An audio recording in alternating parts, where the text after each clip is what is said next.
السلام علیکم میرے دوستو بیرو کی حال ہے تھوڑا ٹھیک ہو سب خیر خیریت ہے. اچھا میں پاکستان سے بول رہا ہوں. یہاں ہے آواز زمین, آواز اتحاد, آواز امید. میں ہوں آپ کا میزبان, ایک عام پاکستانی جو آج بات کرے گا. خاص باتوں کی بات ہوگی, آزادی کی, محبت کی اور ان زخموں کی جنہیں صرف ہم نہیں بھر سکتے. ہم بدلیں گے تب بدلے گا پاکستان. 14 اگست آ گیا, سب جھنڈا لہرا رہا ہے, قوم جشن منانے کو تیار ہے. لیکن کیا ہم نے کبھی خود سے پوچھا کیا واقعی ہم آزاد ہیں؟ کیا صرف پرچم لہرا لینا کافی ہے, یا اس زمین کی قدر, اس کے لوگوں سے محبت اور اس کے نظام کی بہتری بھی ہماری ذمہ داری ہے؟ پاکستان صرف ایک زمین کا ٹکڑا نہیں, یہ قربانیوں کی کہانی ہے. یہ دعاؤں, آنسوؤں, شہادتوں اور نظریے کی بنیاد ہے. قائد اعظم کا خواب, علامہ اقبال کی سوچ اور ہماری بزرگوں کی امید.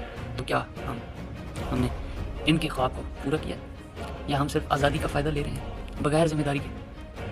آج ہمارا پاکستان مہنگائی سے بے حال ہے, بے روزگاری سے پریشان, تعلیم اور صحت کے میدان میں پیچھے, نفرتوں, قوم پرستی, لسانیت, فرقہ واریت, تعصب میں الجھا ہوا ہے.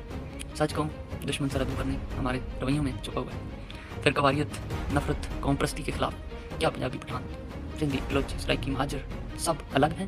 نہیں, سب پاکستانی. جو زبان بولتے ہیں بولنے دو, جو پہچان رکھتے ہیں رہنے دو. بس یاد رکھو, قرآن, کعبہ اور وطن ہمیں جوڑتا ہے, کوئی نہیں توڑ سکتا. ہمیں ملک کی ترقی کے لیے احتجاج نہیں, شعور چاہیے. صرف نعرے نہیں, کردار چاہیے. صرف تنقید نہیں, تعمیر چاہیے. صرف تبدیلی کا انتظار نہیں, خود کو بدلنا ہوگا. یاد رکھو, ملک تب بدلے گا جب ہم خود بدلیں گے. آج کے بعد وعدہ کریں, علم کو اپنا ہتھیار بنائیں, مسجد میں جا کر سچ سیکھیں, نفرت نہیں, ایک دوسرے کا ہاتھ تھامیں گے, پیٹھ نہیں موڑیں گے.